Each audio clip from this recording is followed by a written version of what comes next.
যারা বিজয়ের কথা মুক্তির কথা বদলাই দিতে চায় তাদের বলবো সাহস থাকলে আগে এই পতাকাটা বদলায় দেখ, সাহস থাকলে মানচিত্র বদলাও। কি বদলাতে হবে না? তাহলে নতুন যদি বলে কয় বাংলাদেশ নাকি নতুন, নতুন হইলে পতাকা নতুন একটা নিয়ে আসো।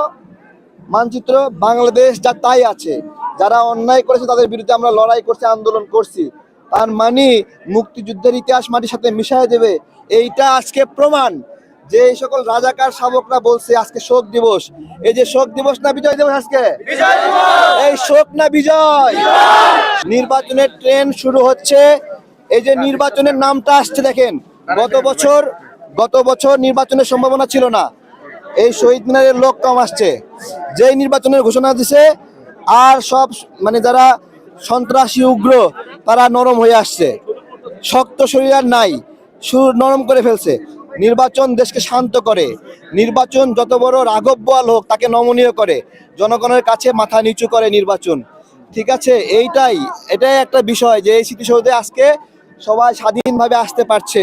কিন্তু আরো দরকার, মুক্তিযুদ্ধের পক্ষে যারা, স্বাধীনতার পক্ষে যারা, সেই সকলকে মনে এখনো ভয় কাটেনি, একটা আতঙ্ক ডেভেলপ হচ্ছে। ঠিক আছে, তো এই আতঙ্ক সবসময় থাকবে না ইনশাআল্লাহ।